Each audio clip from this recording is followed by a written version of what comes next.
Okay, so today is Sunday, June 15th, 2014. I'm Jesse Brisendine coming to you live from Santa Barbara, California. And today's topic is a really, it's an important one I think that we spend some time talking about. As most of you know, I have had three pretty significant losses in the last few years. And two of them were, two of my closest friends. One of them was my very best friend and my dad. Today happens to be, as many of you know, it's Father's Day. And it's also the 5-year anniversary of my friend Gabe's suicide. So it just happened that these two events coincided on the same day. And I felt this was a good time to really talk about death. And I think it's something that it's a topic that we all have to deal with it at some point. It's something that none of us can escape yet. And it is something that, depending on how we choose to deal with it, when we do have to deal with it, it is going to shape our life one way or the other. And it is something that can make your life, it can give it a tremendous amount of meaning, or it's something that can really take your life and take it down a path you may not want to go. And so I think it's really important to talk with. I get emotional when I talk anyways, because I get really excited, and I haven't done a live talk on this specific stuff before. So if I stutter a little bit, if I have to take a couple of extra deep breaths here and there, remember I am human, and I will do my best to give you guys some really composed thoughts. As I was thinking about how I wanted to introduce this, how I wanted to talk with you guys today, I've learned over the years, when preparing to do events like this, or preparing to do videos, or preparing to speak to audiences, I used to, when I first started doing it, I would sit down for weeks in advance and sit there and start writing out everything and try to write things word for word. And then what ended up happening is that a couple days before I start changing it, because then all of a sudden my brain starts to work and it starts to pop up the ideas I really wanted to get, the ones I was trying to force out before, but they weren't being forced out, and I would end up throwing away all the stuff I did, spend all this time on it, and then have the really good stuff come out when the time was right. So I've learned that with preparing for this, I would kind of sit there and I'd walk around and I'd put it out there and say, okay, what do I want to talk about? How do I want to direct this conversation? What information do I want to give people? And lo and behold, things start popping up here and there. And I figured the way I would start is I would start with a story. So Wednesday night, I think a few days ago, I went to see A Fault in Our Stars, and I don't know if anybody has seen it yet. And if you haven't, it's a great movie. It's a really, really good movie. And I think they did a really good. I read the book too. I think they did a great adaptation of taking the book and putting it on a film. They didn't overly Hollywoodize it. There was a lot of the dialogue was the same. The characters were kind of how I had imagined them. I think they did a really good job. And it's a very sweet, I think very powerful movie. And as I was watching it, now again, I had read the book, so I knew what to expect. And the book, I teared up at the end of the book, but I kind of predicted what was going to happen in the book at the very beginning, so it wasn't a shock to me. As I was watching the movie, there's a huge portion of the movie that is set in Amsterdam. And when I was in Amsterdam a few years ago, I was there with Paul. My best friend who was killed late last year. And all of a sudden, as I was watching the scene in Amsterdam, if any of you have seen pictures of it, or any of you are from there, or any of you have ever been, it's very distinct. It's got a landscape unlike any other city, and so it's unmistakable when you see Amsterdam. It's completely unmistakable, just the way the streets are set up, and the bikes, and the look of the buildings, and the canals going through everything. You look at it and go, oh, that can only be Amsterdam. And as I was watching the movie, and they start having these shots of different parts of Amsterdam, and going in and out of these places, and going through different scenes and locations, I started having all these flashbacks, like these vivid flashbacks of when I was there. I can remember conversations that we had. I can remember things that we were laughing about, places we were standing, all this stuff, right? And I started to cry as I was watching the movie. And then as the movie goes on, I want to tell you this without giving away the movie, so those of you who have not read the book or the movie can enjoy it. But a huge part, the movie's based around this girl who has cancer. And so there's a lot of dialogue in the movie about cancer. And so I'm already crying from Amsterdam, right? And thinking about Paul and I in Amsterdam. And then I start crying about cancer because so much of the experience of it is what these people are going through in their day-to-day life who have cancer. And I start thinking about my dad and thinking about what it must have been like for him. What it must have been like for him when he was going through it. Did he think how they were thinking? Did he feel how they were feeling? Did he experience what they're experiencing, the pain that they went through, the fears, all those things, the emotional swings? What was it like for him?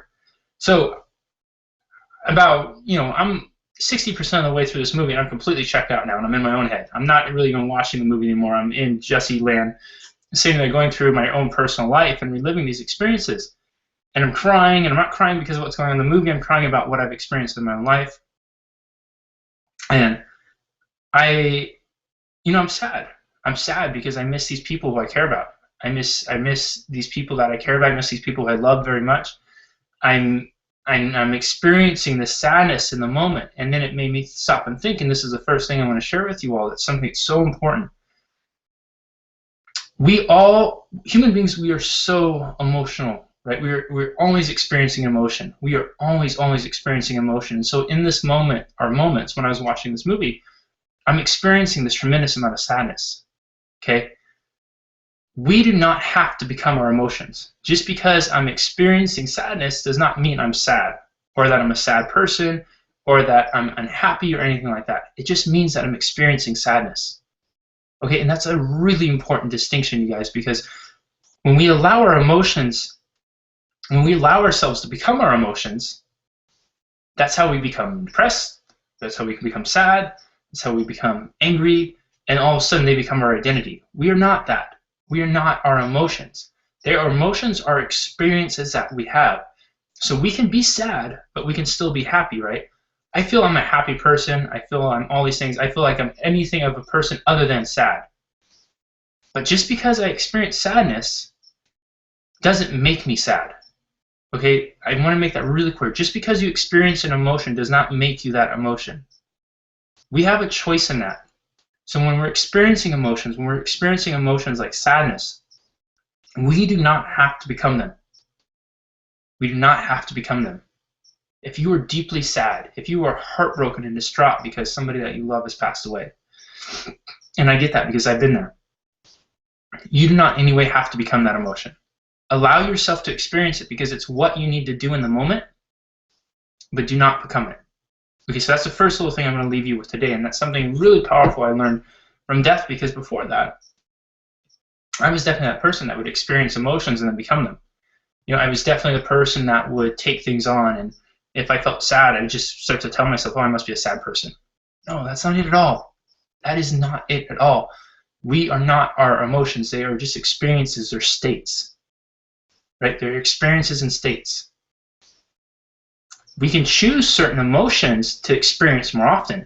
Like I want to try to choose happiness, joy, fulfillment, those types of things more often. But we don't have to become any of them, especially ones like sadness. The other thing about sadness, so I'm sitting there watching this movie, I'm crying, and I'm really pissed off that I didn't bring extra Kleenex. I'm sitting there doing this, trying to wipe around, and I'm looking around the theater and seeing who else is crying, and I started thinking about sadness, and I thought, why is it that humans feel sadness so deeply? Why is it that when we feel sadness, especially when it's revolving around death, why is it cut so deep? Why does it hurt so bad? Why is it that we feel loss? With loss, we get those deep, uncontrollable sobs. I can remember vividly, the day Gabe killed himself, and I can remember, the first time breaking down crying at at the hospital. I can remember literally every second of finding him, I can remember the whole experience. I can remember the experience of the paramedics getting there. I can remember the experience of the police getting there, having to sit down and being questioned by the police. I can remember going home and I still had all this blood all over my legs and sitting in my shower for 30 minutes just sobbing and trying not to wash it off my body because I didn't want to wash him away, and just watching this blood go down the drain in my shower. And it was like, it felt like I was washing him away.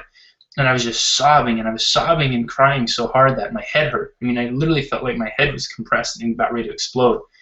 And my eyes were swollen, and I looked like I had, just gotten my butt kicked by every single professional boxer that ever lived. And so I remember it was this deep, deep sadness. And it was sad over losing my friend. It was this sadness for this loss of innocence I just experienced. It was sad for his family, what they must be going through. I was sad for his girlfriend for having to be involved in it. I was sad for my friend who found Gabe with me. I was sad for so many different things. And so I started flashing back to that when I was watching this movie the other day. And I was asking myself, why is it that we feel sadness so deeply, especially when it's around loss? And the reason I believe is because sadness, the depth of sadness that we feel, is a reflection of the depth of love we can feel. Okay, let me say that again. The depth of sadness that we feel is reflective of the depth of love that we can feel, that we have the capacity to feel. And so this really makes sense if we look at it with my example with Gabe, right? I'm back and I'm crying and I'm just, these intense cries. And I'm not just crying for myself. I'm not just crying for my loss of my friend. I'm crying for his family. I'm crying for the other people involved. I'm crying for his best friend that I had to tell on the phone what happened. I'm crying for his girlfriend. I'm crying for my friend who was there with me. I'm crying for all these people who are involved in the sadness that they're experiencing because I loved all of them. I cared about all of them.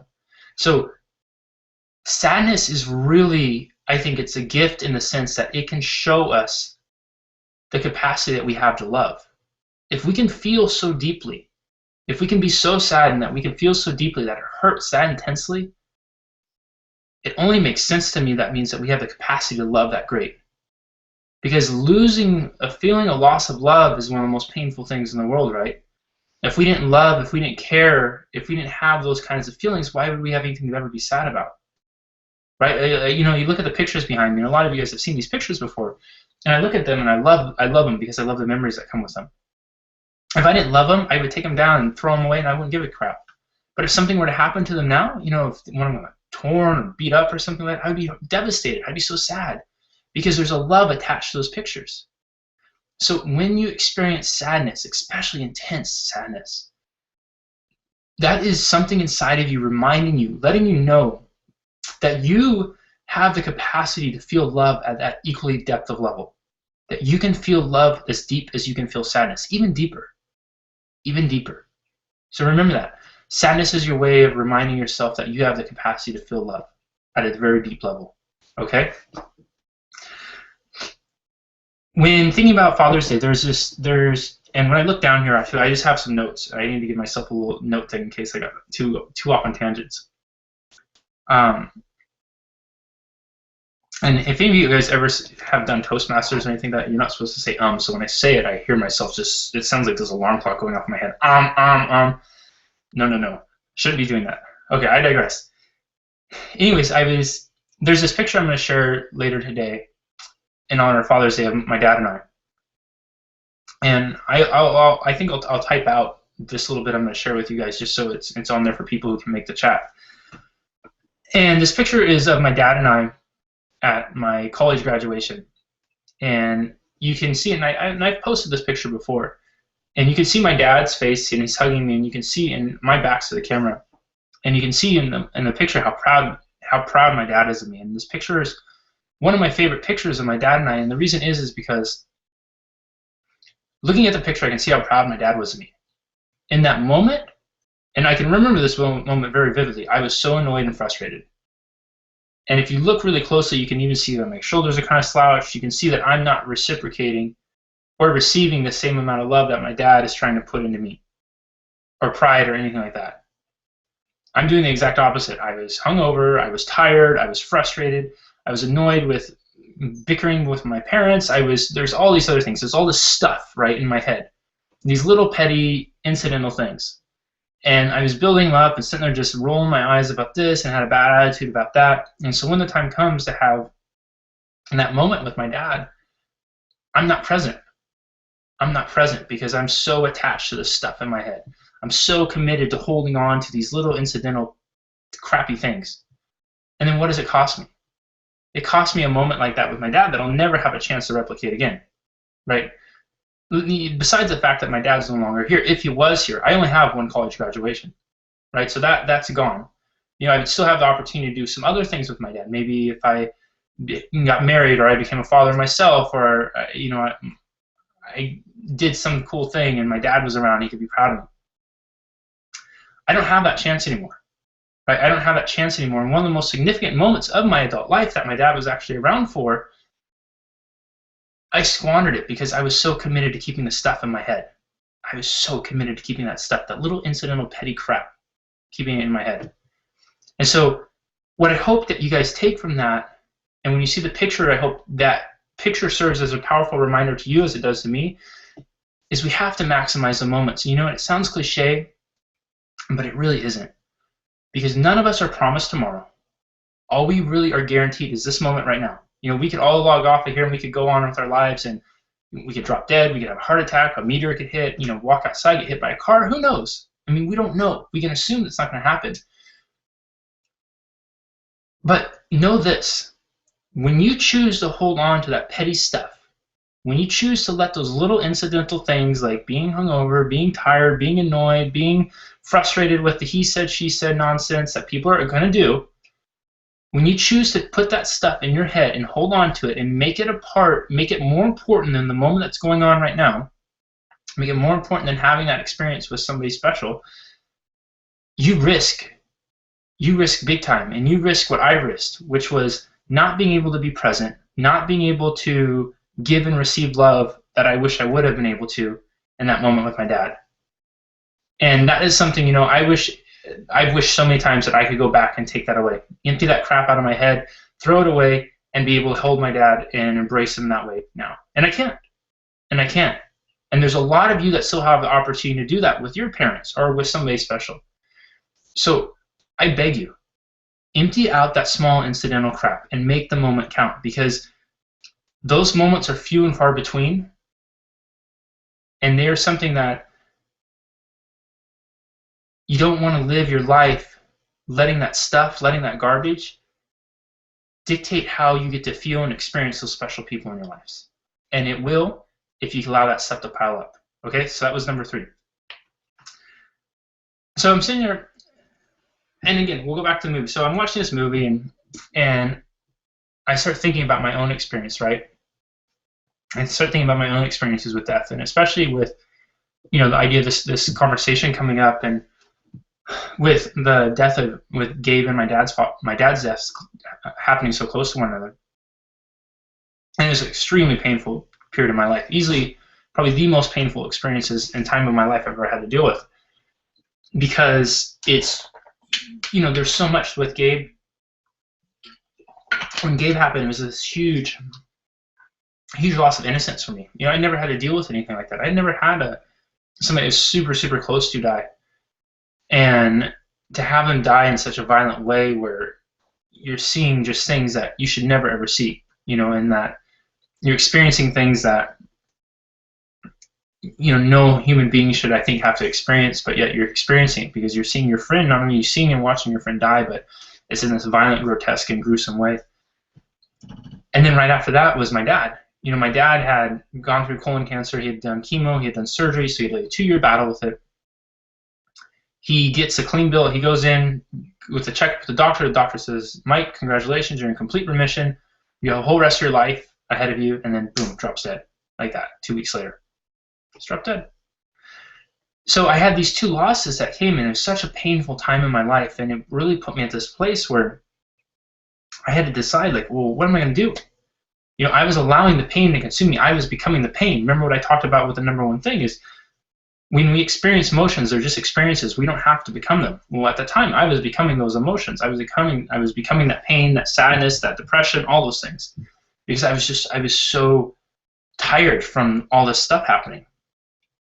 And that was where, I got to a point where I really started to think about things. And from my dad's death and from Gabe's death, ultimately is what led me to doing the 1000 challenge. What led me to doing the 1000 challenge is where I know a lot of you from, because a lot of you come and follow the 1000 challenge page, right? And had it not been for, and the 1000 challenge was something that really shaped my life, because what it showed me was it showed me what I was capable of. That I was capable of making a decision to make living, to be happy, a priority. And I was capable of setting a goal of doing 1000 things I'd never done before in a year. And I was capable of following through and doing at least one new thing every day. I was capable of finding new things and new ways to be excited or entertain or explore the world or whatever it was, or my own backyard. And so it showed me what was possible for me. So on the other side of pain, there's possibility. And this is so true. On the other side of pain is possibility. There's this expression about how diamonds are made. I'm sure you guys have heard it before, but if you haven't, I'll just tell you. People like to use this as a metaphor. Diamonds are made under pressure, right? So you take this coal or whatever the heck it is, it's this really coarse, ugly-looking stuff, and you have to apply this tremendous amount of pressure, right? It's so much pressure that normal things would break. But once it comes through the pressure, out comes this stone, this diamond, which is the most treasured, most sought-after, most coveted stone all throughout humanity, right? Everybody recognizes the beauty and value of a diamond.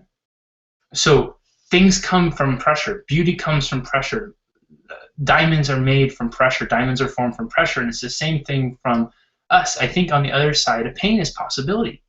Because when you're pushed to a point where you feel like you're going to break, where you feel like you can't handle anymore, but you keep going, pain gives you this perspective to be able to step back and look at life and say, why am I going through this? There's a reason for this. What is that reason? What reason do I want it to be? And how can I use this pain to go forward in life? For me, I wanted to take that pain and use it as a positive driver to live life. I had just had 2 of my closest people in my life die. And all of a sudden I realized that life's not forever. I got to stop taking things for granted. I got to stop taking day by day and stop saying, oh yeah, I'll do it tomorrow, I'll do it tomorrow, I'll do it tomorrow, and start living now. Oh, I can't wait to do this anymore. I got to start living now. That was what was the possibility on the other side of my pain. Is joy, happiness, making those things a priority day in and day out, not just sitting around waiting and hoping, sitting around, oh boy, I sure hope I become happy today. I sure hope I experience joy today. No, my possibility is that I need to make joy, I need to make happiness a priority. I need to go out and find ways to experience them. So on the other side of pain is possibility. On the other side of pain is possibility. Okay, so that was number 4. The last one I want to share with you guys today, and then we'll get to questions, is this. So as I'm watching a movie and I'm kind of thinking about everything and thinking about the movie and thinking about talking with you guys today and thinking about what I want to share with you all and thinking about Gabe and thinking about my dad and thinking about Paul and thinking about the experiences of them and thinking about how much I miss them all. How much I miss them all. There's not a day that's gone by the last 6-7 months now or whatever that I haven't wanted to send Paul a text message about something funny, or something happened during the day and wanted to that only he would have gotten, and I would send it to him and he would have laughed, and we'd sat there and giggled back and forth like little schoolgirls about it. Or there's not a day that's gone by and I don't know how long where I haven't wanted to call my dad up and just say, I really appreciate some of the things that I've learned from you. Not even necessarily directly, but just I just want you to know I love you, because I never really made those things a priority. There's not a day that goes by that I don't wish. Gabe and I used to call ourselves Maverick and Iceman. I was Iceman and he was Maverick after the Top Gun characters. He was Maverick because we were both trainers at the time at 24 Hour Fitness when we first met. So he was Maverick because of the way he trained. He trained by the seat of his pants, and I was Iceman because the way I trained, I was ice cold, made no mistakes, right? And we'd always joke about that. And there's not a day that goes by or a time I hear the Top Gun song that I don't, think of him. And, these are 3 very, very significant people in my life. and three people I love very much. Three people who I still love very much to this day, and I'll always love. And I always love, and I'll always miss, and I'll always wish they were around, right? And with that being said, I can't change them not being here, right? I can't change them not being here, but what I can change, what I can decide, is I can decide the meaning that their death means to my life. Okay, I can decide the meaning that their death means to my life. So let me explain that a little bit more. At the end of the day, whatever happens to us, whatever experiences we have, whatever we go through, whether it's pain, whether it's pleasure, whatever it is, whatever we go through in life, we have the choice to choose the meaning we make of it. You guys have heard me, I think a lot of you have heard me share this before when everything happened with Paul, and I've also talked about this in brief with Gabe and my dad, and I want to say this again. The meaning I want to take of these people being gone. Okay, I could choose to be sad, I could choose to, which I am, I'm sad, but I mean I could choose to become sadness, I could choose to allow myself to become the victim and say, obviously God or whoever has a grudge against me, and God's choosing to take away the people that I care about the most, so what the hell's the point of even trying? I could choose that. I could choose a ton of different meanings behind it, and no matter what meaning I chose, there's probably people who would support it and say, yeah, Jesse, you've had a tough time, I get it, you're entitled to that. I don't want to do that. So the meaning I choose for their losses, the meaning I choose to give their losses, is it's a reminder to me to live my life the best I absolutely can, because how I choose to live my life going forward, each and every second of each and every day, is ultimately how I'm going to honor them. Right? That's the meaning I give to them. That's the meaning I give to their loss. And what that does is, because these are three people who I love very dearly, these are three people who have been extremely influential and really shaped my life at different stages of my life. So ultimately, how I choose to live my life going forward is going to be the way I keep them alive, is going to be the way I honor them, is going to be the way I remember them.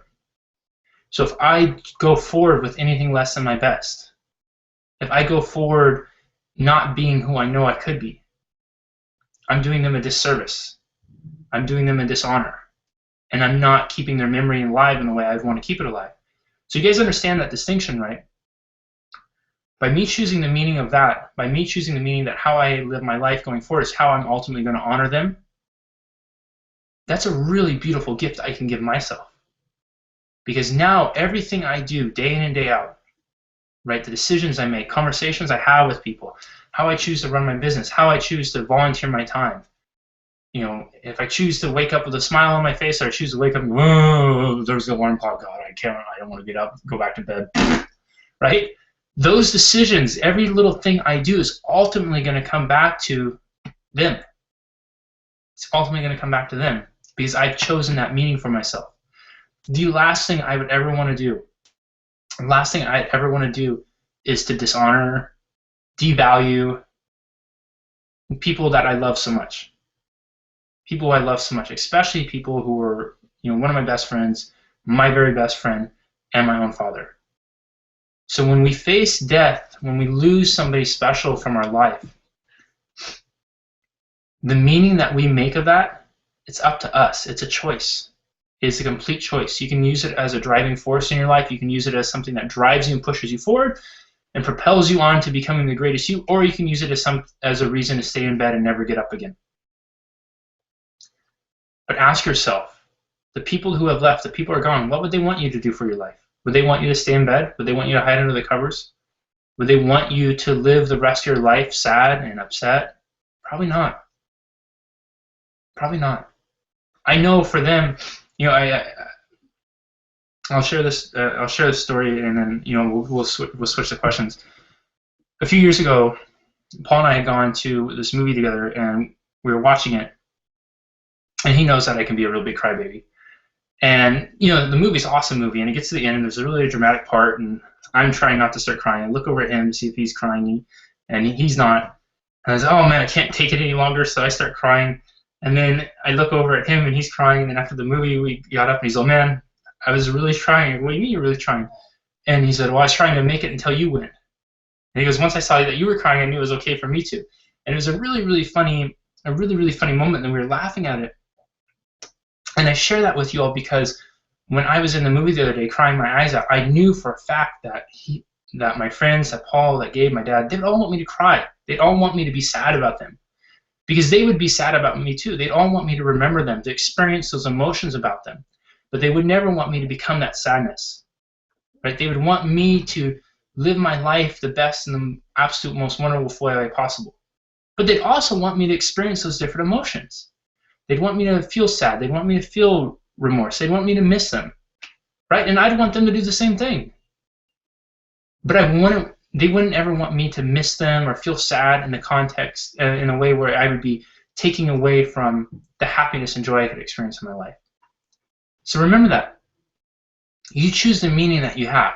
So even when I feel sadness, it's a way I can honor them, because when I'm feeling sadness, it reminds me, especially about losses, and when I'm feeling that sadness, it reminds me of the depth of love I had for those people, and I still have for those people. Okay? So just to recap, and then we'll get to questions. I shared with you all 5 things today that I've learned from death. Okay, 5 things I learned from death. Number 1 was we experience emotions. We experience emotions, but we don't have to become them. We don't have to become those emotions. We don't have to become that experience. We experience sadness. We're going to be sad at times. We're going to be angry at times. But we do not have to become sadness. We do not have to become anger. Number 2, on the other side of sadness is love. Okay, on the other side of sadness is love. The level of sadness you feel reflects the potential of love that you can feel. It reflects the potential depth of love that you can feel. The more sad that you're able to feel, it means you have that capacity to feel love at that level too, on the other side of it. And if you didn't know what love was, how could you ever be sad? Because sadness is a reflection of loss, right? And there's no greater emotion out there than love. So sadness is our way of showing us that we have this capacity to feel love at such a big level. Number 3, you want to maximize the moment and dump the stuff out of your head. My picture I had with my dad, which I will post later on the day just so you guys can see it. I went into that picture and I can look at the picture, and it's one of my favorite pictures because I can see how proud my dad was of me, and I can see how much he loved me in that moment. But I didn't appreciate it because I had all this stuff in my head. So dump the stuff out, because what it does is it takes away your ability to be present and to be able to share moments like that, special moments like that, with special people. Number 4, on the other side of pain is possibility. Right? Your pain can become the greatest driving force for anything that you do, if you choose to use it as so. Remember the expression, diamonds are made under pressure. On the other side of pain is possibility. And then lastly, number 5, is you get to choose the meaning.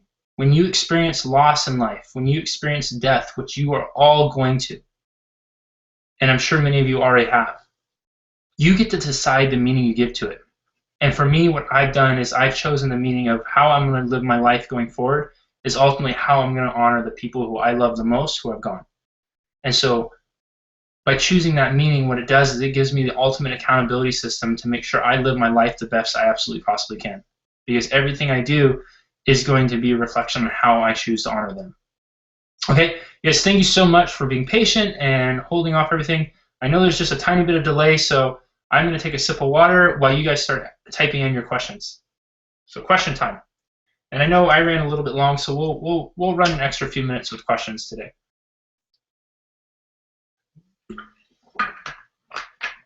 Assuming there's an extra few minutes worth of questions. Okay, zipping the lips. Questions.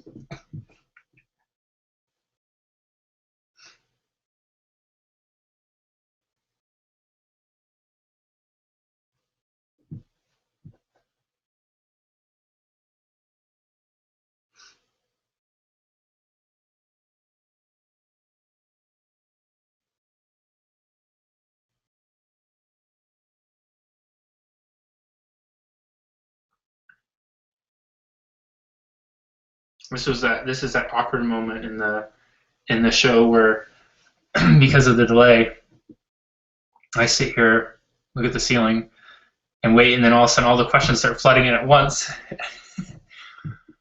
Okay, let's see. I have guilt that I didn't say I love you to my grandparents, and that's eating at me. How would you deal with that guilt with those that have passed away? I would say it out loud. I would say it out loud. You know, for me, I don't know what your belief system is, but I firmly believe that we can still we can still communicate. We can still talk with people who are gone. I firmly believe that they have there's their spirit or soulful part of them that's still in existence around us. And so I say it out loud. I talk to people all the time. I talk to people I've lost all the time. And, especially with Paul, he was somebody who I talk to every day. So I still talk to him almost every day. And I would just say it out loud. It really does make a big difference. And I would encourage you to do that too. So just look up wherever, or if you have a picture or something that's significant to you, and just say, Grandma, Grandpa, I love you. I love you so much. I miss you. How are you doing? And just tell them about what's going on in your life. I think that'll make a big difference. Good question.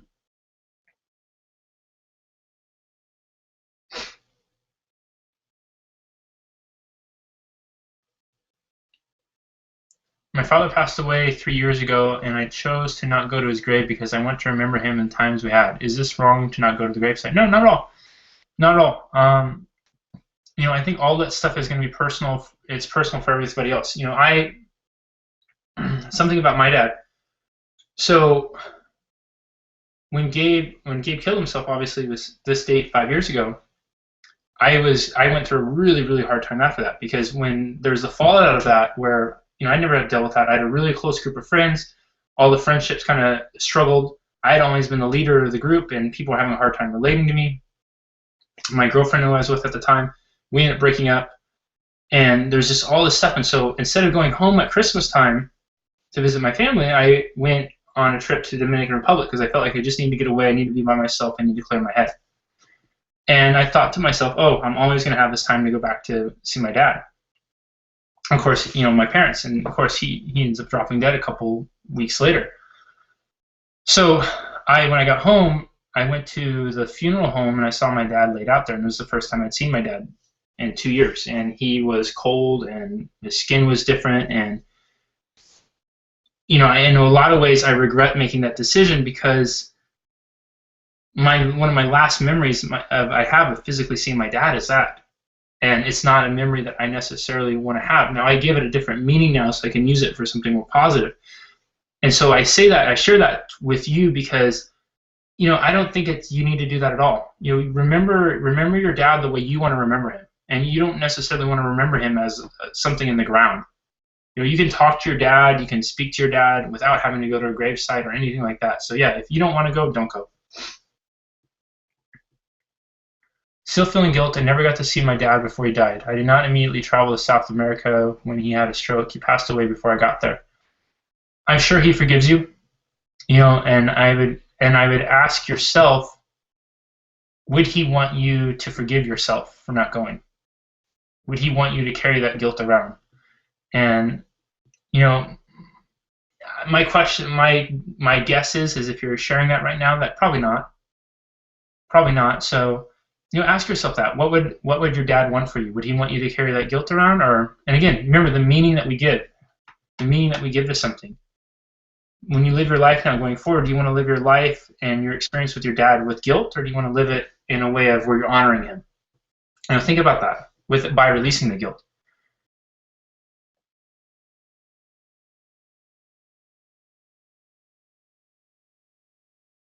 How can you redirect your pain in a positive way? Any kind of pain. What about the deep sadness? So for me, what I did was I directed it to the 1,000 challenge, right? I did the 1,000 challenge. I was in such a sad and struggling place that I didn't want to be in. And I'd worked really hard to try to get myself out of it from just where I had felt like I'd spent most of my life. That I took that to be a driving force to it. And it was the meaning I gave to it too. I wanted to do the 1,000 challenge because I wanted to honor my dad and Gabe. Like, I didn't want their deaths to become the reason for me to be sad and depressed. I wanted their deaths to become the driving force for me to live a great life. So again, the meaning you give to pain is what's going to be how you use it. If you're giving that pain, if you're giving the meaning to it of it's going to be the thing that is going to weigh you down and make you sad, guess what? It's going to weigh you down and make you sad. If you want to use it as fuel to your fire to do something wonderful and great in life, keep reminding yourself of what you do with the pain, how you use that pain is going to be how you honor the sources of it, how you honor those you've lost. What suggestions do you have when the dynamics of other family relationships change as a result of the death of a family member? My relationship was always great with my dad until my mom died. It's a fantastic question,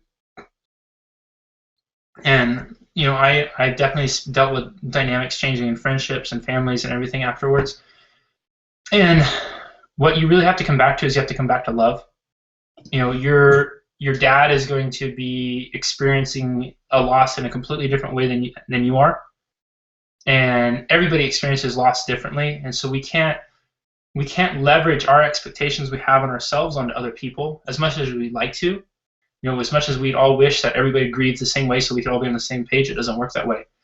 So what you can do now is just remind yourself of that your dad's going through something different, and that if you want to have a relationship with your dad and have it improve, you always have to come back to love. You always have to come back to love and just focus on that. Focus on loving him no matter what. Focus on accepting his path, even if it's not the same path you're on, even if it seems to put some distance in you.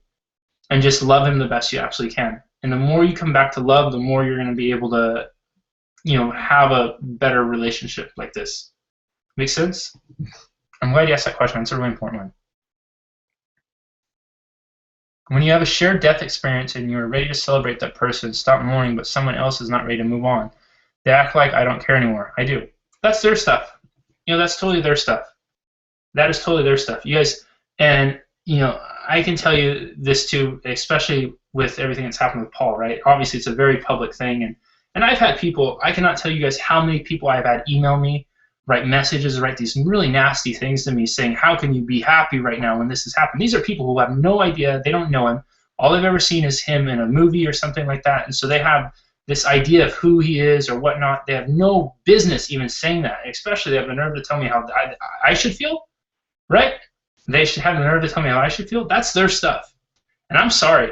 I know I'm very confident, very secure, and very comfortable in who I am and who my relationship with my friend was. And I know him better than probably anybody else, and he knew me better than anybody else. And so I know exactly what he would want from me and how he'd want me to live my life. And so I'm going to do that. And when another person tries to tell you that what you're doing is wrong or you don't care, that's their stuff. That is their stuff. And don't allow their stuff to affect your life. Don't allow their stuff to affect your life. If you want to be happy, you want to celebrate that person, you want to move forward, do it. If they want to hold on to it, and again, this goes back to what we were talking about earlier, they are choosing to become that other experience because it gives them this sense of, this is a much more in-depth conversation than what we have time for today, but they're choosing it deliberately. Don't let their stuff affect what you want to do. Would you say that loss, sadness should be a state of mind, not a state of being? It's an interesting question. So the question, let me just say it again. Would you say that loss and sadness should be a state of mind and not a state of being? I think it's a really interesting question. And I think that is open to interpretation. And I say that because I think it can be interpreted, it's open to interpretation, whatever is going to work best for you. Whatever's going to work best for you. And I know for me, there's going to be times where I feel sadness more than I think sadness. And there's going to be times I think sadness more than I would feel it. But then the two are interrelated. So I would go with what you feel is most comfortable for you in interpreting it and using it as a tool. Does that make sense? I didn't get to say goodbye to my dad and now find it hard to accept love in case I lose him.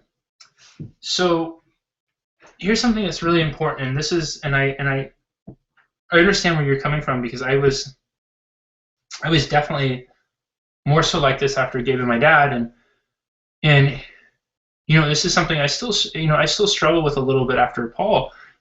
Is the people who I've been closest to, really legitimately some of the people I've been the closest to I've lost, and I'll tell you this though, if you don't allow yourself the chance to try to get close to somebody, you've already lost. You've already lost. So you don't even have to worry about risking losing that person because you've already lost.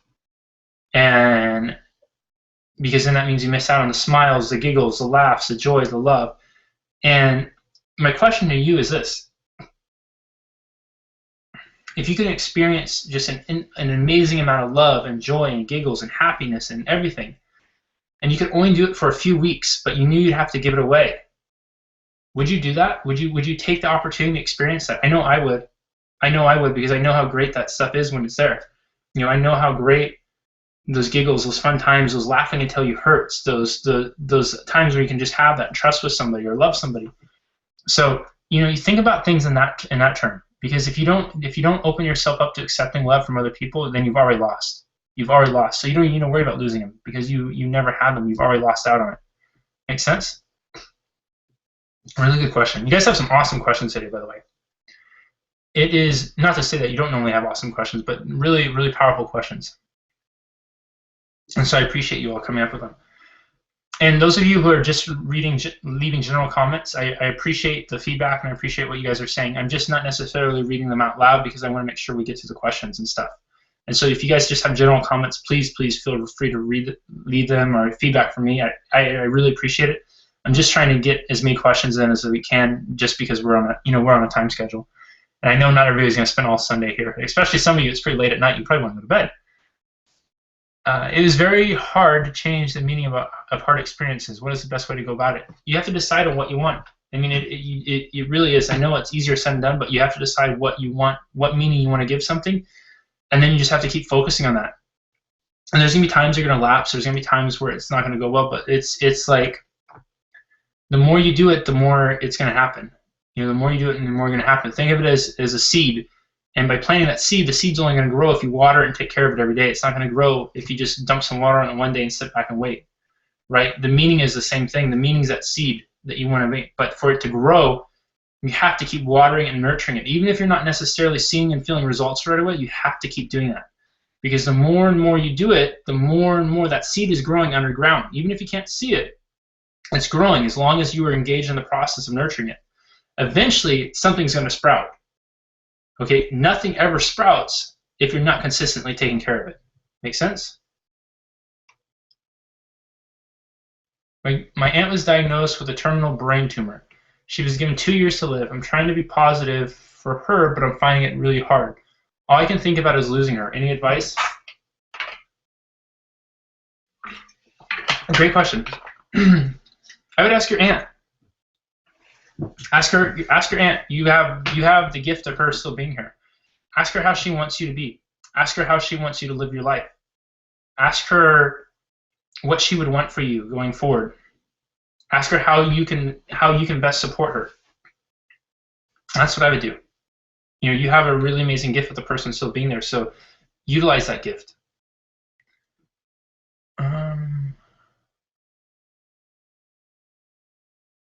I didn't have a good childhood and wanted to rekindle that before resentment set in, but I can't get over how my dad wasn't really there for me with his struggle of addiction, lack of interest. How would you recommend getting past these feelings and enjoying him in the moment while I can? So, great question. Your dad's struggle with addiction. Okay, your dad's struggle with addiction is the same thing you're dealing with right now, so you guys are very similar. He was addicted to drugs or alcohol or whatever it is. You are now addicted to not moving past him. You're addicted to holding on to these feelings of how he didn't make you a priority. So you are now become addicted to the feelings and the thoughts the same way that he was addicted to whatever it was he was addicted to. And he was addicted to whatever he was addicted to because of the feelings and thoughts it created inside of him when he didn't want to experience. Make sense? So you and your dad both understand addiction. And if you want to move past it, what I would suggest to you is ask him, how did he move past it? How did he move past his addiction? Or I would also do is look at your dad and look at what it cost him to become an addict, to being an addict, and ask yourself, do you really want to let your addiction deprive you of that same thing? Okay, that's a really powerful question, and I want everybody to think about that, because there's a lot of people out there who have had to deal with similar things, and when we're holding on to thoughts and feelings about that, it's essentially addiction, right? I mean, it really is. And so if we look at it in that perspective, how do you want to allow your addiction to deprive you of the same things that his addiction deprived him of? Great question. I lost my dad to a horrible cancer nearly 20 years ago. Father's Day is still very hard for me. How do I get past that and make it a happy day? It's up to you. I definitely have, I promise you all, there's going to be some times today where I'm laughing. There's going to be some times today where I'm smiling and remembering people. There's going to be some times today where I'm going to cry and I'm going to feel sad. And that's all part of the process. There's days that pop up and they have significance for different people for different reasons. And when a day like Father's Day pops around and it has a really significant attachment to it, that's okay to feel that. I'm not gonna lie. There's times where I hear friends and they're talking about making plans with their dads and all this stuff, or I see on Facebook and people posting pictures of them hanging out with their dads, and I definitely get a little jealous sometimes. I definitely like, oh man, I'm never gonna get to have that now. So it's okay to feel sad. It's okay to feel those, but then also remind yourself of the good things, and then also remind yourself again. It comes back to is what would your dad want for you?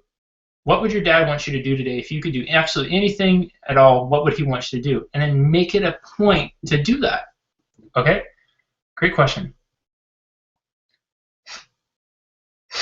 Surely people can mourn the loss of someone who is a strong presence in their life, even if they never met. How do you know how to honor someone you've lost if you don't know them personally? Thanks. So that's a great question. If you don't know them personally, but they had a strong presence in your life, ask yourself, why did they have a strong presence? What was the reason for that? What was the reason for that presence, and how can you honor what that reason was?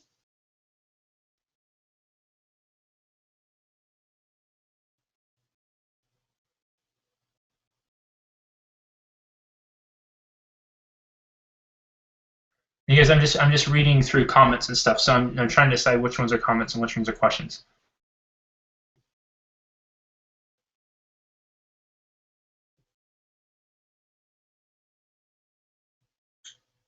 My mom died of cancer nearly 8 years now. I was so angry with her that she had accepted the end when I hadn't. I felt ashamed for a long time that I hadn't supported her, when I now know I did. It's hard, and I can really acknowledge you getting that place where you can support her and you can accept it, and you understand that you did the best you probably could at the time.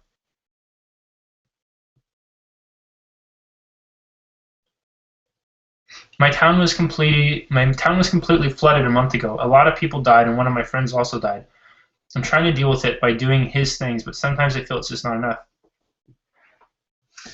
Sometimes it's going to feel that way.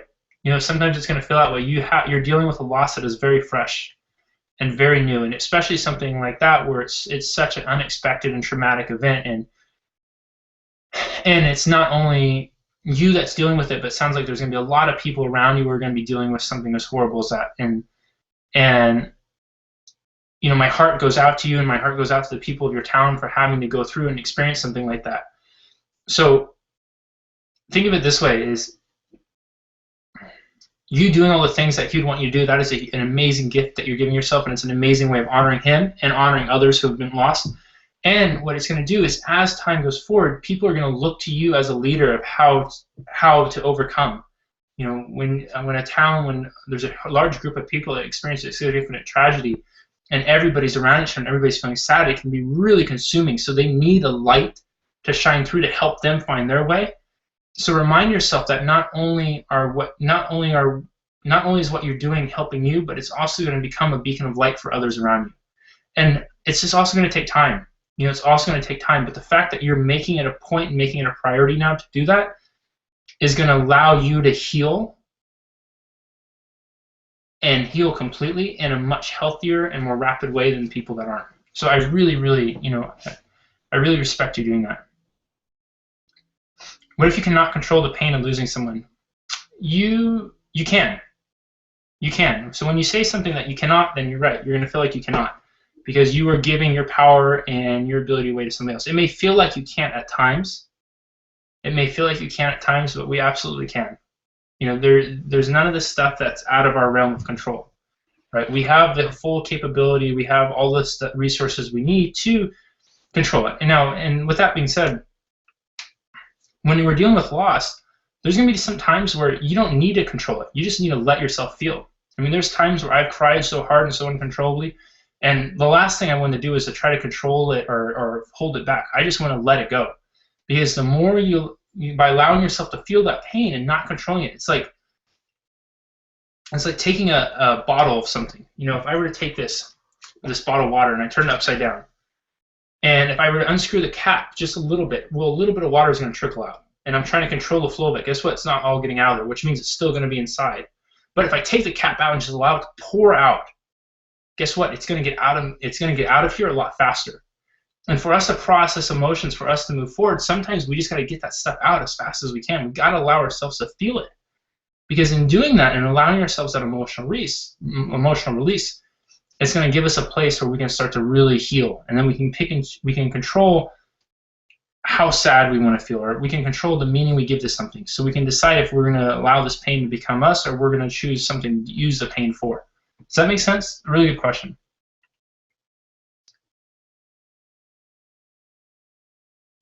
And we have about, we'll go an extra 5 or 6 minutes, so we can get probably another 5 or 6 questions in there. I lost 2 childhood friends 6 months apart, one from suicide, and it took me a long time to understand why it happened, but taught me how to live life to the fullest, not waste a second.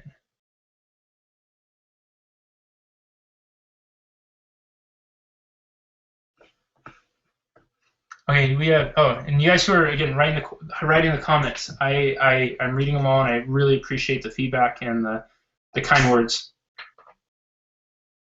And if I don't read them out loud, it's just because I want to allow for more questions. So let's do a few more questions, and then we'll wrap it up.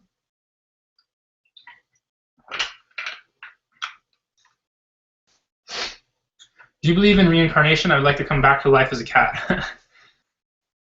There's this great book I recommend for anybody who's lost somebody to read it. It's called Journey of Souls. And I think that author is Michael Newton. If somebody will send me an email on Facebook after this is done, and just to remind me, I'll post a link to it. It's for anybody who wonders about reincarnation or if there's anything beyond, I encourage them to read that book. It's a really powerful book. We'll do 3 more questions. We have 3 more questions, and then we'll wrap it up.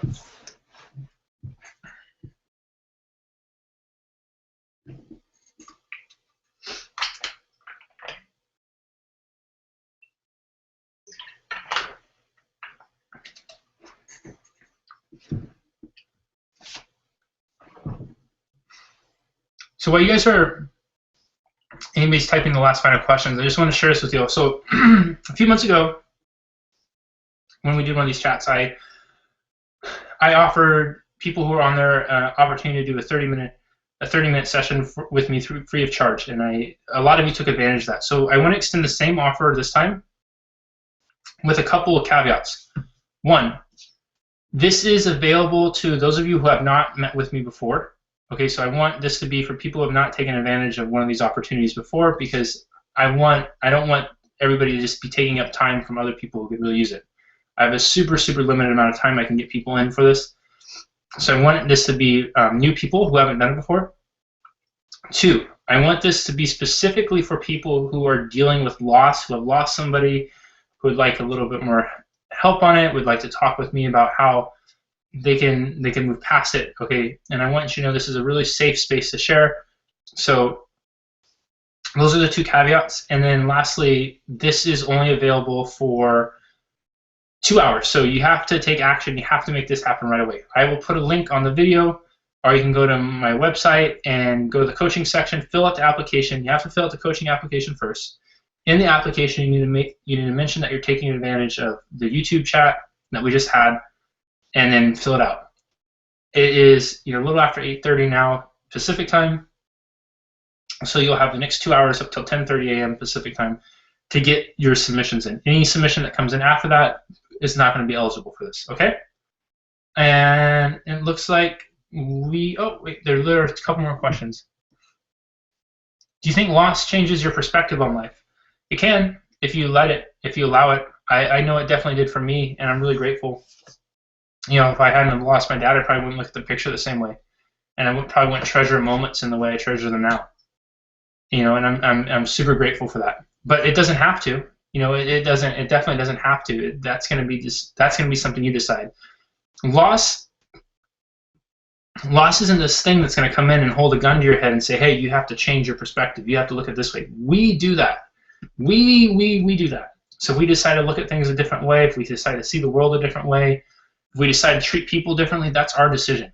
It's not loss making us do it. It's us. Us. Okay?